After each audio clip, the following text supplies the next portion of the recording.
तो पिछले वीडियो में जो हमने सीखा जैम्प सर्वर को इंस्टॉल करना और जैम्प सर्वर किस तरीके से काम करता है, यानी जो आपकी फाइलें आपके कंप्यूटर में सेव हैं एचटीएमएल की या सीएसएस की या जावास्क्रिप्ट की, अगर उसको आप लाइव रन करना चाहते हैं तो आप लोकल होस्ट का सहारा लेते हैं। यानी लोकल होस्ट में आप उसे रन करके देख सकते हैं कि ये ऑनलाइन के बाद कैसे वर्क करेगा। इसके लिए आपको ऑफलाइन में लोकल होस्ट में रन करके देखना होता है। यानी कि अगर आप कोई वेबसाइट बनाना चाहते हैं, ऑनलाइन वेबसाइट बनाना चाहते हैं, आपके पास कोई डोमेन है, कोई होस्टिंग है और उसे अपनी वेबसाइट को आप ऑनलाइन होस्ट करना चाहते हैं, तो वो होस्ट करने से पहले आप लोकल होस्ट में रन करके देखते हैं कि वो कैसे वर्क करेगा, कैसा दिखेगा, उसका डिज़ाइन कैसा होगा। तो ये जो डैशबोर्ड का फ़ोल्डर है डेस्कटॉप पे, जिन फाइलों को रन करवाना है वो सारी फाइलें हम इसमें पेस्ट करते हैं और लोकल होस्ट में रन करते हैं। जैसे कि मैंने अभी यहाँ पे कोई भी फाइल पेस्ट नहीं किया, ये फ़ोल्डर ब्लैंक है और जैसे ही मैं यहाँ लोकल होस्ट टाइप करता हूँ, लोकल होस्ट टाइप करने के बाद एंटर मैंने प्रेस किया और आप देख सकते हैं यहाँ पे पेज एरर आ रहा है। कहने का मतलब हमारे फोल्डर में कोई भी पेज डिज़ाइन करके हमने रखा नहीं है, इसलिए पेज ये ब्लैंक है और इसमें कोई पेज फाइंड आउट नहीं हुआ, तो ये एरर इस तरीके से शो करेगा। देखिए पिछले वीडियो में जो हमने सीखा है कि फाइल्स जो हमारी बनी होती है एचटीएमएल की, उसे रन कैसे करना है, यानी प्रॉपर्ली मैंने आपको बताया जैम्प सर्वर को हम यूज़ कैसे करते हैं। आज के इस वीडियो में हम सीखेंगे जैम्प सर्वर में ही लोकल होस्ट के फोल्डर में हमने इंस्टॉल करना सीखना है वर्डप्रेस। यानी वर्डप्रेस जो है एक ऐसा प्लेटफॉर्म है जिसमें आप अपनी वेबसाइट को डिज़ाइन कर सकते हैं बड़े ही इजी वे में। यानी उसमें कुछ बने बनाए टेम्पलेट्स होते हैं, आप ड्रैग एंड ड्रॉप करके वेबसाइट्स बना सकते हैं। आपको अलग से स्क्रिप्टिंग करने की ज़रूरत नहीं है। अगर आपको स्क्रिप्ट याद नहीं है तो सिंपल वे में आप डिज़ाइन कर सकते हैं। तो आज की इस वीडियो में हम ये सीखेंगे कि हम वर्डप्रेस को कैसे इंस्टॉल करेंगे, लोकल होस्ट में कैसे इसे पेस्ट करेंगे और कैसे हम इसे रन करेंगे। तो आज के प्रोसेस में हमने ये सीखना है।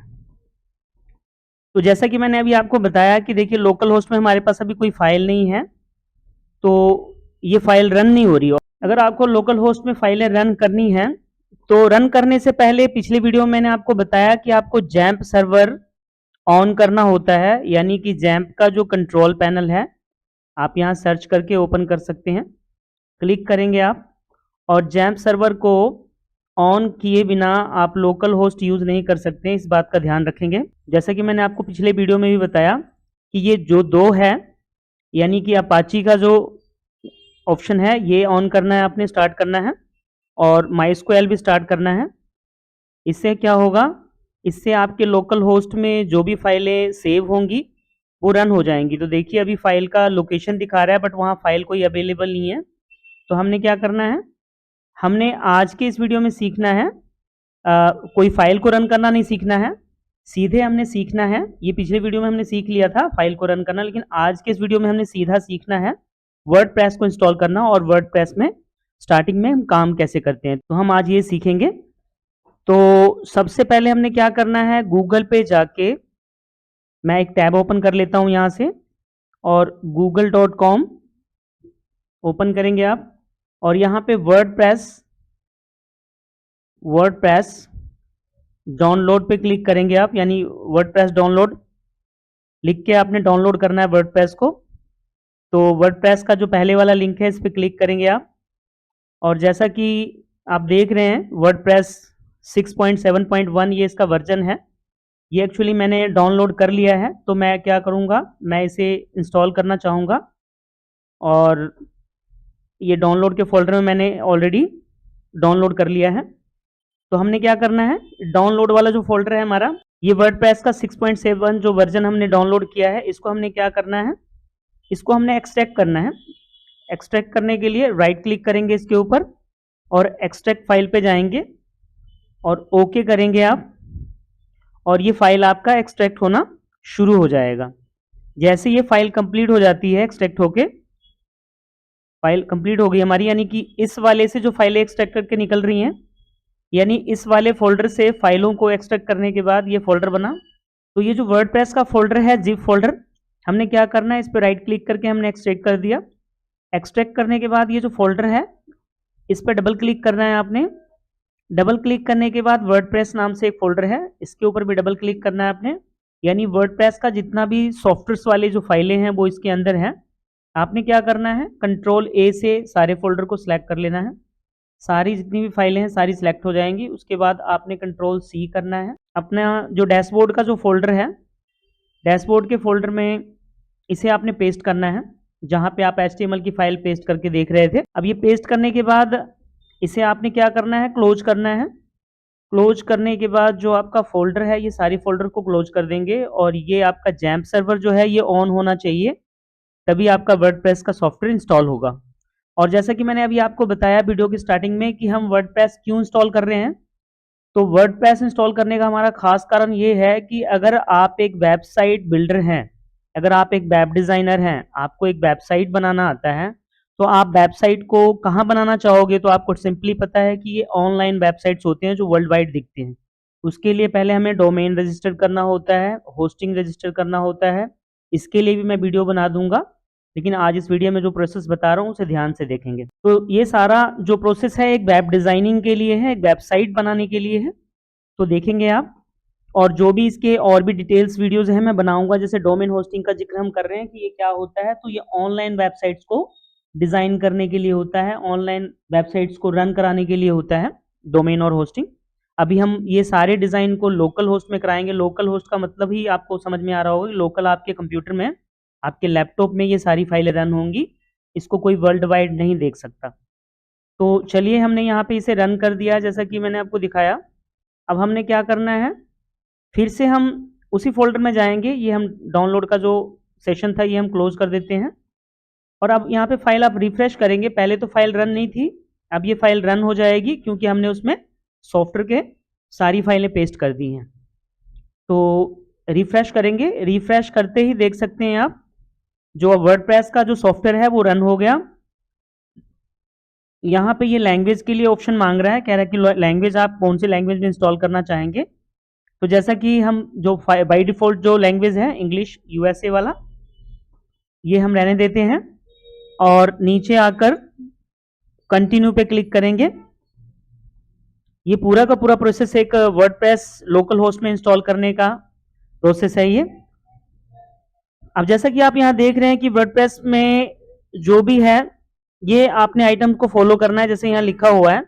अब इसमें क्या क्या आपकी नीड होगी सॉफ्टवेयर को इंस्टॉल करने के लिए, वर्डप्रेस को इंस्टॉल करने के लिए, तो डाटाबेस का नाम चाहिए, डाटाबेस का यूजर नेम चाहिए, डाटाबेस का पासवर्ड चाहिए और डाटाबेस का होस्ट चाहिए। तो होस्ट तो आपको पता ही है कि आपके पास लोकल होस्ट है। ये सारा अगर आप वर्डप्रेस को लोकल होस्ट के अलावा अगर डोमेन होस्टिंग पे ऑनलाइन करते हो तो उसमें भी यही सेम प्रोसेस मांगता है, बट वहां पे काम करने का थोड़ा तरीका चेंज हो जाता है। तो अभी हम जो लोकल होस्ट में कर रहे हैं ये थोड़ा सा अलग है, और जब हम ऑनलाइन करेंगे इन फ्यूचर उसका थोड़ा सा प्रोसेस अलग है वर्डप्रेस को इंस्टॉल करने का। क्योंकि जब भी हम डोमेन और होस्टिंग रजिस्टर करते हैं तो उसका एक यूजर नेम पासवर्ड हमें कंपनी के द्वारा प्रोवाइड किया जाता है, वो हम कभी किसी वीडियो में समझेंगे। तो जैसा कि मैं यहाँ आगे का प्रोसेस क्लियर करने वाला हूँ, ये वाले जो प्रोसेस है इसको कंप्लीट करने के लिए हमें जाना होगा जैम्प सर्वर पे। और जैम्प सर्वर में जैसा कि मैंने पिछली बार आपको बताया जो माइस्क्वेल यूज होता है ये होता है डाटाबेस के लिए। तो डाटाबेस का मतलब है कि आप जो भी वेबसाइट बनाएंगे, चाहे वो लोकल होस्ट में बना रहे हो आप, चाहे आप ऑनलाइन बना रहे हो, यानी आपको यूजर नेम पासवर्ड और उनके कई सारे यूजर्स, यानी बहुत सारे यूजर्स बनाए जाते हैं। तो जो भी डाटाबेस आप यूज करेंगे अपनी वेबसाइट में उसके लिए आप यहाँ से डाटाबेस क्रिएट करते हैं। क्रिएट करने के लिए क्या करेंगे, आप इसे ऑफ नहीं करना है, आपने एडमिन पे क्लिक करना है। एडमिन पे क्लिक करने के बाद माइस्क्वेल के सेक्शन में आप आ जाएंगे और यहाँ पे एक आपने लोकल होस्ट के लिए डाटाबेस बनाना है। तो हम क्या करेंगे, न्यू पे जाएंगे। यहाँ पे ऑलरेडी बाय डिफॉल्ट बने हुए हैं, इनको कुछ नहीं करना है आपने सीधे न्यू पे क्लिक करना है। न्यू पे क्लिक करने के बाद यहाँ डाटाबेस का नाम डाल देंगे, जैसे मैं यहाँ पे नाम डाल रहा हूँ चंडीगढ़, आप कुछ भी डाल सकते हैं। क्रिएट पे क्लिक करेंगे हम। क्रिएट पे क्लिक करने के बाद डाटाबेस फाइल जो है आपका क्रिएट हो गया है, यहाँ देख सकते हैं लिस्ट में शो हो रहा है, यानी कि आपके डाटाबेस जिस नाम से बनाना था डाटाबेस की फाइल जो है वो बन चुकी है। अब हमने क्या करना है, इसको मैंने कोई ना तो यूजर नेम और ना ही पासवर्ड दिया, बाय डिफॉल्ट इसे क्लोज कर देंगे यहाँ से। उसके बाद क्या करेंगे, लेट्स गो पे क्लिक करेंगे। लेट्स गो पे क्लिक करने के बाद जो आगे हमने बनाया है वहां से डाटाबेस उसका नाम डालेंगे तो आपको डेफिनेटली याद होना चाहिए, आपका जो डाटाबेस का जो नेम है वो है चंडीगढ़। यूज़र नेम क्या है? यूज़र नेम में यहाँ पे आप लिखेंगे रूट, क्योंकि लोकल होस्ट में रूट लिखा जाता है, और यही आपका रूट जो है ऑनलाइन जब आप वर्डप्रेस इंस्टॉल करेंगे तो वहाँ थोड़ा सा प्रोसेस चेंज हो जाता है, क्योंकि हमें कंपनी के द्वारा यूज़र नेम और पासवर्ड प्रोवाइड किया जाता है। तो हमने क्या करना है, अभी लोकल होस्ट के लिए हमें रूट लिखना है, आप कुछ और नहीं लिख सकते हैं। यहाँ आप डाटाबेस का नाम जो बनाए होंगे वो लिख सकते हैं, बट रूट आपको लिखना ही पड़ेगा। पासवर्ड में आपने कुछ नहीं डालना है, ब्लैंक छोड़ देंगे। लोकल होस्ट में आप काम कर ही रहे हैं, ये बाय डिफॉल्ट रहने देंगे आप इसे। उसके बाद जैसे ही आप कंप्लीट करते हैं ये, उसके बाद सबमिट पे क्लिक करेंगे। सबमिट पे क्लिक करने के बाद रन द इंस्टॉलेशन, यानी इंस्टॉल के लिए रेडी हो गया वर्डप्रेस आपके आपके कंप्यूटर में। क्लिक करेंगे आप इस पे, और क्लिक करते ही ये इंस्टॉल होना शुरू हो जाएगा। अब ये देख सकते हैं आप, यानी कि जब वेबसाइट आपकी कंप्लीट होगी लोकल होस्ट में, तो उसका जो पहला पेज होगा, जो बाय डिफॉल्ट पेज होगा, उसमें आप टाइटल पे क्या दिखाना चाहते हो, तो यहाँ आप लिख सकते हैं वेलकम टू माई वेबसाइट, आप अपने हिसाब से लिख सकते हैं। ये जो यूजर नेम है ये बाय डिफॉल्ट आपके एडमिन का यूजर नेम है, यानी जब भी आप अपनी वेबसाइट को कस्टम करते हैं यानी कस्टमाइज करते हैं, वेबसाइट में कुछ चेंजेस करते हैं, तो उसके लिए आपको एडमिन के पैनल को ओपन करना होता है। तो ये ठीक एडमिन का पैनल का यूजर नेम है, पासवर्ड है। इसके बिना आप अपनी वेबसाइट को डिजाइन नहीं कर सकते, तो ये यूजर नेम पासवर्ड आपको जरूर याद रखना है, यानी भूलना नहीं है इसे। तो ये यूजर नेम और पासवर्ड जो है आपके एडमिन पैनल का है। स्टेप बाय स्टेप देखेंगे ये कैसे काम करता है। उसके बाद एक ईमेल आईडी का होना बहुत जरूरी है। आपका जो यूजर नेम और पासवर्ड है यहाँ वीक है, ये जो पासवर्ड है वो वीक है, आप स्ट्रॉन्ग पासवर्ड डाल सकते हैं। हम कंफर्म पासवर्ड पे क्लिक करेंगे, जो भी पासवर्ड हम डालेंगे उसके बाद आपके एक ईमेल आईडी का होना बहुत जरूरी है। जैसे आप लोकल होस्ट में वर्डप्रेस को इंस्टॉल कर रहे हैं वैसे ही आप ऑनलाइन भी करेंगे, तो इसलिए ईमेल आईडी का भी होना बहुत जरूरी है। तो यहाँ जैसे कि मैं एक ईमेल आईडी डाल देता हूँ, मैं यहाँ लिख देता हूँ diligence touch 2024@gmail.com। ये मैंने एक ईमेल आईडी टाइप कर दिया, यानी कि ईमेल आईडी भी डालना बहुत ज़रूरी है, अदरवाइज ये एरर आ जाएगा। इंस्टॉल वर्डप्रेस पे क्लिक करेंगे आप। अब ये सॉफ्टवेयर इंस्टॉल होना शुरू हो जाएगा। जैसा कि आप देख रहे हैं कि हमारा जो प्रोसेस है वो सक्सेस हो गया, यानी कि वर्डप्रेस इंस्टॉल हो गया है फाइनली। हमने क्या करना है, डायरेक्ट यहाँ से लॉगिन पे क्लिक कर सकते हैं आप लॉगिन करने के लिए। अगर आप यहाँ पे क्लिक करना भूल जाते हैं, अगर आप ये सेशन क्लोज कर देते हैं, इसके बाद आपने गूगल क्रोम ओपन करना है। गूगल क्रोम में आपने टाइप करना है लोकल होस्ट। जैसे ही आप लोकल होस्ट टाइप करेंगे तो आप देख सकते हैं कि आपका जो पेज है, यानी कि बाय डिफॉल्ट जो डिजाइन पेज है वर्डप्रेस में, वो ये ऑन हो गया आपकी स्क्रीन पे, मतलब कि ये ओपन हो गया। तो आप क्या करेंगे, हमें इसमें पेज पे कुछ कस्टमाइज करना है, यानी पेज में कुछ चेंजेस करना है। तो चेंजेस करने के लिए ही मैंने आपको बताया कि एडमिन पैनल का जो यूजर नेम है पासवर्ड है वो आप भूलेंगे नहीं। तो एडमिन पैनल कैसे ओपन करेंगे चेंजेस करने के लिए, यानी कि ये सेटअप है हमारे पेजेस का, इसे सेटअप करने के लिए हम चेंजेस करेंगे। तो उसके लिए हमें क्या करना है, हमने यहाँ टाइप करना है WP स्लैश के बाद डैश एडमिन, एंटर प्रेस करेंगे आप, और ये एडमिन पैनल का जो सेशन है यानी लॉगिन वाला जो पार्ट है वो ओपन हो जाएगा। यहाँ पे वही पासवर्ड और यूजर नेम डालना है आपने, जो एडमिन का बनाया था आपने लॉगिन करने के लिए। आप यहाँ चाहे तो देख सकते हैं कि आपने पासवर्ड क्या डाला है। बाय डिफॉल्ट अगर गलत पासवर्ड डालते हैं तो ये लॉगिन नहीं होगा, ये ध्यान रखेंगे आप। यूजर नेम पासवर्ड जो भी देंगे आपको ध्यान रखना होगा। कई बार ऐसा होता है कि यूजर नेम पासवर्ड हम चेंज भी कर देते हैं और बाद में हम लॉगिन करते वक्त भूल जाते हैं। चलिए लोकल होस्ट में तो आप इसे बार बार कर सकते हैं, लेकिन आप अगर ऑनलाइन काम कर रहे हैं तो आपके लिए प्रॉब्लम्स आ सकती है, इसलिए जो भी यूजर नेम पासवर्ड देंगे आप, यानी एडमिन का, लॉगिन पे क्लिक करते ही ये आपके मेन डैशबोर्ड पे आ गया, यानी कि जो एडमिन का डैशबोर्ड है जहां से आप डिजाइन का प्रोसेस शुरू करते हैं। बिल्कुल वर्डप्रेस में जो डिजाइन का पार्ट होता है आप उसमें एंटर कर गए हैं। आप साथ के साथ एक नया टैब खोल के भी अपने पेज को देख सकते हैं, या फिर यहाँ पे क्लिक कर सकते हैं। जैसा कि यहाँ देख सकते हैं ये बता रहा है विजिट साइट का जो ऑप्शन है, यहाँ क्लिक करेंगे तो एक सेशन इधर से खुल के आ जाएगा, या फिर आप राइट क्लिक करके भी आप खोल सकते हैं। बैक करके राइट क्लिक करेंगे इसके ऊपर और न्यू टैब खोल देंगे आप। यहाँ से आप अपने जो भी वेबसाइट में चेंजेस करेंगे साथ के साथ आप यहाँ रिफ्रेश करके देख सकते हैं। और ये जो एडमिन का पैनल आपने एक टैब में खोला है, यहाँ पे आप जो भी कस्टमाइज करना है यानी जो भी सॉफ्टवेयर आपने इंस्टॉल करने हैं वो इस वाले पार्ट में करेंगे। तो जैसे कि मैंने आपको बताया कि वर्डप्रेस हमने इंस्टॉल करने का प्रोसेस जो है वो कंप्लीट कर लिया है, और वर्डप्रेस में क्या-क्या प्रोसेस है वो हम स्टेप बाय स्टेप देख रहे हैं। और जैसा कि मैं आपको कंटिन्यू बताते आ रहा हूँ कि वर्डप्रेस यूज़ करते हैं वेबसाइट को डिज़ाइन करने के लिए। तो मैं बार-बार आपको रिपीट कराना चाहता हूँ कि ये पूरा प्रोसेस एक डिज़ाइन करने का प्रोसेस है, यानी ड्रैग एंड ड्रॉप का जो टूल्स होते हैं, बाय डिफ़ॉल्ट इसमें बने बनाए से सॉफ्टवेयर्स होते हैं, प्लगइन्स होते हैं, उसके थ्रू हम अपने पेजेस को डिज़ाइन कर सकते हैं। तो हम आगे का प्रोसेस देखते हैं क्या है। तो जैसे कि मैंने अभी आपको बताया कि इसमें प्लगइन का जो है इंस्टॉल होना ज़रूरी होता है। तो सबसे पहले हम क्या करते हैं, जो पेजेस हमारे ऑलरेडी इंस्टॉल्ड हैं, उनको हम डिलीट कर लेते हैं, यानी कि जो बाय डिफ़ॉल्ट पेजेस होते हैं, इन्हें हम क्या करेंगे, इन्हें हम डिलीट कर देंगे, यानी मूव टू ट्रैश फ़ोल्डर में कर देंगे आप, या डायरेक्ट आप यहाँ ट्रैश पे क्लिक कर सकते हैं या सिलेक्ट करके अप्लाई कर देंगे आप। ये सारा का सारा ब्लैंक हो जाएगा। उसके बाद जो भी पोस्ट हैं आपके पास, यानी कि अगर आपके पास ब्लॉगिंग के लिए पेज बनाना चाहते हैं आप इसमें, तो ब्लॉग भी बना सकते हैं। वो सारे बाय डिफ़ॉल्ट इसमें जो पेजेस हैं हम उसे डिलीट कर लेते हैं स्टेप बाय स्टेप। ये हमने पूरा का पूरा पेज ब्लैंक कर लिया, और यहाँ आप देख सकते हैं रिफ्रेश करके ये पेज आपका बिल्कुल ब्लैंक हो गया। बाय डिफ़ॉल्ट पेज शो कर रहा है, बट हमने क्या करना है, हमने सबसे पहला जो पार्ट क्लियर करना है इसमें, थीम का पार्ट क्लियर करना है। यानी कि थीम जो आपके पेज का है वो कैसा होना चाहिए, जो आपकी वेबसाइट डिज़ाइन होगी उसके लिए थीम कैसा होना चाहिए, वो सबसे पहले हमने डिसाइड करना है। तो इसके लिए आप जाएंगे अपीयरेंस में, और थीम वाला जो ऑप्शन है इस पर क्लिक करेंगे, और इसमें कई सारे थीम्स होते हैं। बाय डिफ़ॉल्ट आपका थीम ये इंस्टॉल है 2025। तो हमने क्या करना है, नया थीम इंस्टॉल करने के लिए ऐड न्यू थीम पे क्लिक करेंगे, और ऐड न्यू थीम पे क्लिक करने के बाद यहाँ पे कई सारे आपको थीम्स मिलेंगे। कई प्रकार के थीम्स हैं, आप अपने हिसाब से देख सकते हैं कि किस टाइप का आप डिज़ाइन बनाना चाह रहे हैं, उसमें थीम्स क्या कंपलसरी है, यानी कि कौन सा थीम आपके लिए मैच करेगा, आप अपने हिसाब से ले सकते हैं। लेकिन मोस्ट पॉपुलर जो थीम है वो है अस्त्रा का। तो हम आज के इस प्रोसेस में अस्त्रा ही इंस्टॉल करेंगे। अगले किसी प्रोसेस में हम किसी और थीम पे भी बात करेंगे, लेकिन जो आज का जो हमारा वीडियो है इसमें हम अस्त्रा पे ही काम कर रहे हैं।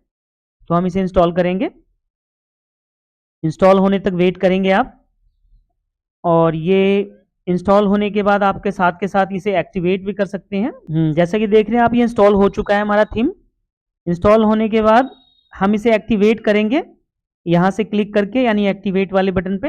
इस तरह का थीम हमारा एक्टिवेट हो गया है। एक्टिवेट होने के बाद अपने पेज को दोबारा आप रिफ्रेश करके देखेंगे, जिस पे आप डिजाइन का जो पार्ट देख रहे हैं, यानी लोकल होस्ट वाले डैशबोर्ड पे बाय डिफॉल्ट जो पेज आपका शो करता है। रिफ्रेश करेंगे आप, तो यहाँ जैसा कि मैंने थीम इंस्टॉल कर दिया और बिल्कुल प्रॉपर ब्लैंक जो है पेज आपको थीम मिल रहा है, यानी कि जो भी डिजाइन आप करेंगे इस तरह अपने अकॉर्डिंग इसे पेज को डेकोरेट करेगा। इसके बाद अगला जो प्रोसेस है प्लगइन का है। प्लगइन जो हमारे वर्डप्रेस पे जो इंस्टॉल है, हम इसे देखते हैं कौन कौन से प्लगइन इसमें इंस्टॉल्ड है। तो इसमें 2 प्लगइन इंस्टॉल हैं, इन दोनों प्लगइन को आप क्या करेंगे, डिलीट करेंगे। जैसा कि मैंने आपको बताया, जो भी ऑलरेडी है उसे आप डिलीट करेंगे। जैसे मैंने यहाँ सेलेक्ट करके डीएक्टिवेट कर दिया, और डीएक्टिवेट करके दोबारा सेलेक्ट करके इनको मैं डिलीट कर सकता हूँ। अब ये यहाँ पे क्लिक करेंगे दोबारा, और परमानेंट आप इसे डिलीट कर देंगे। डिलीट करने के लिए आप डिलीट पे क्लिक करेंगे और अप्लाई करेंगे। अब ये जो प्लगइन ऑलरेडी इंस्टॉल था वो डिलीट हो गया। हमने अपने काम के अकॉर्डिंग प्लगइन डालना है, और मैं आपको बता दूं कि इसमें जितने भी वर्क हैं वर्डप्रेस पे, वो सारा का सारा वर्क आपके प्लगइन पे डिपेंड है। यानी प्लगइन आपको इंस्टॉल करना होगा अपने वर्क के अकॉर्डिंग, यानी जो भी आप सेशन ऐड करना चाहते हैं, चाहे मैसेजिंग के लिए है, डिज़ाइन का पार्ट है, या वीडियोस के लिए है, तो इसमें कई सारे डिज़ाइन के अलग अलग सेशन होते हैं, उसके अकॉर्डिंग आपको प्लगइन लेना होता है। तो जैसे कि मैं यहाँ पे एक प्लगइन लेना चाहता हूँ, जिसमें एक वेब टेम्पलेट लेना चाहता हूँ मैं। तो वेब टेम्पलेट लेने से पहले मैं एक प्लगइन इंस्टॉल करूँगा। पहला जो प्लगइन है हमारा है एलिमेंटर, और एंटर प्रेस करना है आपने। अब ये सर्च हो रहा है, यानी कि एलिमेंटर से रिलेटेड जितने भी प्लगइन होंगे, इस कीवर्ड को जो आपने टाइप किया है इसके अकॉर्डिंग जो भी प्लगइन अवेलेबल है वो शो करा देगा, लेकिन हमने सिर्फ एक प्लगइन लेना है। वेट करेंगे आप। जैसे कि देखिए यहाँ पे शो हो गया एलिमेंटर वेबसाइट बिल्डर। हमने यही वाला प्लगइन इंस्टॉल करना है। इसे 10+ मिलियन लोगों ने इंस्टॉल किया हुआ है, तो हम इसे इंस्टॉल करेंगे। प्लगइन और भी कई सारे हैं, बट हमने जो लेना है वो ये प्लगइन लेना है। आप अपने अकॉर्डिंग कोई और प्लगइन भी अगर जानते हैं तो आप कोई और प्लगइन यूज़ कर सकते हैं। इंस्टॉल होने तक वेट करेंगे आप। ये इंस्टॉल हो गया है। इंस्टॉल होने के बाद आप इसे एक्टिवेट करेंगे। एक्टिवेट करने के बाद ये प्लगइन वर्क करना शुरू कर देगा। इसके बाद जैसा कि मैंने आपको बताया कि ऑलरेडी बने बनाए जो टेम्पलेट हैं वो हम लेना चाहते हैं, तो उससे पहले हमने एलिमेंटर इंस्टॉल किया। ये एक प्लगइन हमारे इस पार्ट में, प्लगइन वाले पार्ट में इंस्टॉल हो गया है। तो एक प्लगइन और हम लेना चाहेंगे। ऐड प्लगइन पे क्लिक करेंगे आप, ऐड न्यू प्लगइन पे क्लिक करेंगे। क्लिक करने के बाद यहाँ लेंगे आप टेम्पलेट। बने बनाए से टेम्पलेट्स के कुछ प्लगइन हैं, जिससे कि आपको डिज़ाइन का पार्ट जो है बाय डिफ़ॉल्ट बना बनाया मिल जाएगा टेम्पलेट में, आपको बनाना नहीं पड़ेगा। या फिर आप अपने हिसाब से बनाना चाहते हो तो वो भी आप क्लियर कर सकते हो, इसमें वो भी आप बना सकते हो। तो जैसे ये वाला जो स्टार्टर टेम्पलेट है ये हमने इंस्टॉल करना है। इंस्टॉल करने के बाद आप वेट करेंगे इंस्टॉलिंग तक। अब ये इंस्टॉलिंग हो रहा है, इंस्टॉल होने तक वेट करेंगे। उसके बाद आपने प्लगइन को एक्टिवेट करना है। इंस्टॉल हो रहा है। इंस्टॉल होने के बाद आपने इस प्लगइन को एक्टिवेट करना, जैसे पिछला प्लगइन हमने इंस्टॉल करके एक्टिवेट किया, यानी एलिमेंटर का। ठीक, ये स्टार्टर टेम्पलेट का भी हमारा एक्टिवेट हमने यहाँ से करना है। एक्टिवेट होने के बाद अभी देखिए ये वाला जो पार्ट है आपका, इसे आप रिफ्रेश करके देखिए, इसमें कुछ भी डिज़ाइन नहीं मिलेगा क्योंकि आपने सिर्फ थीम डाला है, डिज़ाइन का पार्ट इसमें लिया नहीं है, इसलिए आपको ये पेज ब्लैंक ही दिखेगा। तो जैसा कि आप देख रहे हैं प्लगइन वाला जो पार्ट है हमारा, ये हमारा कंप्लीट हो गया है। आज वाली वीडियो में हम, वैसे तो प्लगइन बहुत सारे होते हैं, कई हज़ार प्लगइन हैं, बट अभी हमने 2 प्लगइन पे काम करना है। एक तो एलिमेंटर जो बाय डिफ़ॉल्ट पेज को डिज़ाइन करके एडिट करता है, तो ये तो हम अगले सेशन में यूज़ करेंगे, लेकिन बाय डिफ़ॉल्ट हमने स्टार्टर टेम्पलेट के बारे में समझना है। तो स्टार्टर टेम्पलेट को समझने के लिए आपने अपीयरेंस पे क्लिक करना है और स्टार्टर टेम्पलेट का यहाँ ऑप्शन आ रहा है, इस पर क्लिक करेंगे आप। क्लिक करने के बाद वेट करेंगे। अब जैसा कि आप यहाँ देख रहे हैं, अभी के डेट में AI भी बहुत ज़्यादा चल रहा है, तो AI बिल्डर भी मिल गया आपको, AI वेबसाइट बिल्डर। अगर आप AI वेबसाइट बिल्डर वाला ऑप्शन सेलेक्ट करना चाहते हैं तो ये भी कर सकते हैं, बट आज के इस वीडियो में हम करेंगे बिल्ड विद टेम्पलेट्स। इस पर क्लिक करेंगे हम। अब जैसा कि यहाँ बता रहा है कि जो पेज आपका बिल्डर है वो कौन सा है, इसमें से कौन सा बिल्डर आप सेलेक्ट कर रहे हैं, यानी किसमें आप पेज को एडिट करना चाहते हैं, यानी कौन सा एडिटर सेलेक्ट करना चाहते हैं आप। तो एलिमेंटर आपके सामने मैंने इंस्टॉल किया था, ठीक इसी को सिलेक्ट करेंगे आप और वेट करेंगे इंस्टॉल होने तक। मे बी लेटर पे क्लिक कर दीजिए। जैसा कि देखिए मैंने आपको बताया कि टेम्पलेट का, यानी कि बने बनाए से कुछ टेम्पलेट्स हैं, उसके लिए मैंने प्लगइन इंस्टॉल किया था। ये उसी प्लगइन में, यानी कि स्टार्टर टेम्पलेट वाले प्लगइन में हम हैं। उसमें ये बने बनाए से कुछ थीम्स हैं, यानी कुछ वेबसाइट्स हैं, थीम्स नहीं कह सकते, थीम्स तो हमने इस तरह का इंस्टॉल किया है। यानी ये बने बनाए से कुछ वेबसाइट्स हैं, जो वेबसाइट्स आप HTML CSS में सीखे हो, बिल्कुल वैसा ही है ये, बट ये बने बनाए हैं। तो हमने क्या करना है, मान लीजिए इसमें से किसी पे प्रैक्टिस करना है, तो हम एक बार क्लिक करके देखेंगे कि कौन से वाले को हमने पेज के ऊपर शो कराना है, यानी कि कैसा हमारे वेबसाइट का डिज़ाइन होना चाहिए। तो हम क्या करेंगे, हम इनमें से किसी एक पे क्लिक करेंगे, जैसे मैं ये ले लेता हूँ और वेट करेंगे आप इसे इंस्टॉल होने तक। कंटिन्यू पे क्लिक करेंगे और यहाँ पे ये जो डिटेल्स है ये बता रहा है आपको कि क्या क्या चीज़ उसमें आप ऐड कर सकते हैं। तो ये सारे फीचर्स उसमें ऐड किया जा सकता है, तो मैं बाय डिफ़ॉल्ट छोड़ देता हूँ। नेक्स्ट करूँगा मैं, मतलब कंटिन्यू पे क्लिक करूँगा। उसके बाद अपने डिटेल्स जो है यहाँ आप फिल कर सकते हैं, मैं अभी नहीं भर रहा हूँ। आई अंडरस्टैंड, लेट्स गो पे क्लिक करेंगे हम। उसके बाद सबमिट बिल्ड माई वेबसाइट पे क्लिक करेंगे आप। इसके बाद ये वेबसाइट बिल्ड होना शुरू हो जाएगा, यानी कि बाय डिफ़ॉल्ट जो टेम्पलेट लिया है आपने, जो बने बनाए से टेम्पलेट्स हैं, उसमें से एक वेबसाइट का जो पेज आपने सेलेक्ट किया वो इंस्टॉल होना शुरू हो गया आपके कंप्यूटर में, यानी आपके लोकल होस्ट के फोल्डर में। और आप इसे कंप्लीट होने के बाद यहाँ से रिफ्रेश करके अपने अपने डिज़ाइन को देख सकते हैं। तो थोड़ा सा वेट करेंगे हम। जैसा कि ये कंप्लीट हो गया है हमारा इंस्टॉलेशन, यानी कि जो हमारी वेबसाइट है बिल्डिंग हो चुकी है। थोड़ा सा और वेट करेंगे आप। हाँ, जैसा कि आप देख रहे हैं ये हमारा जो टेम्पलेट है ये इंस्टॉल हो चुका है, यानी कि जो वेबसाइट बना बनाया सा बाय डिफ़ॉल्ट है वो इंस्टॉल हो गया। आप चाहे तो व्यू योर वेबसाइट पे क्लिक करके चेक कर सकते हैं, और या फिर आप यहाँ से रिफ्रेश करके भी चेक कर सकते हैं, क्योंकि आपने ये पार्ट पहले ही सेशन में खोल लिया था कि हमने डिज़ाइन का पार्ट यहाँ देखना है, और ये हमारे कस्टम का जो पार्ट है, यानी एडमिन का जो पैनल है वो खोल रखा था हमने। तो यहाँ से देखिए आप डिज़ाइन आप देख सकते हैं। या फिर आप यहाँ पे भी क्लिक करते तो सेम वही ऑप्शन खुलेगा जो आप इसमें देख रहे थे, बिल्कुल सेम पार्ट है। तो जैसा कि आप यहाँ देख रहे हैं ये ओपन हो रहा है, जब तक हम इसे देखते हैं। ये देखिए ओपन हो गया। तो ये देखिए आपके वेबसाइट्स का जो डिज़ाइन है, यानी कि जो भी आपने टेम्पलेट सेलेक्ट किया, जो बना बनाया सा डिज़ाइन सेलेक्ट किया, वो ये है। और आप इसमें चाहे तो आप इमेजेस चेंज कर सकते हैं, टेक्स्ट को चेंज कर सकते हैं। ये सारा मैं मतलब आने वाले टाइम में सिखाऊंगा आपको। ये मेन्यूज भी और आप बना सकते हैं, यानी कि ये पूरे के पूरे पेज को कस्टमाइज कर सकते हैं आप। तो ये जैसा कि आप देख रहे हैं, कस्टमाइज करने के लिए एडिट विद एलिमेंटर का ऑप्शन यूज करते हैं हम। जो मैंने एलिमेंटर इंस्टॉल किया वो ये वाला पार्ट शो कर रहा है। अगर हम एलिमेंटर का जो प्लगइन है इंस्टॉल नहीं करते तो ये शो नहीं करता, बट ये पेज एडिटर के लिए हमारा सेलेक्ट कर रहा है। तो ये हम अगले किसी सेशन में, हम अगले किसी वीडियोस में देखेंगे। तो आज के वीडियो में हमने इतना ही कंप्लीट करना था कि जो वर्डप्रेस है वो इंस्टॉल कैसे होता है, और उसमें एक वेब पेज को हम इंस्टॉल करेंगे, यानी टेम्पलेट को हम रन करके देखेंगे, जो कि हमने देखा कि कैसे हम टेम्पलेट को रन कर सकते हैं। इस तरीके से आप दूसरे भी टेम्पलेट को आप रन कर सकते हैं, जिससे उसमें कई सारे टेम्पलेट आपने देखा। तो आज की वीडियो में इतना ही।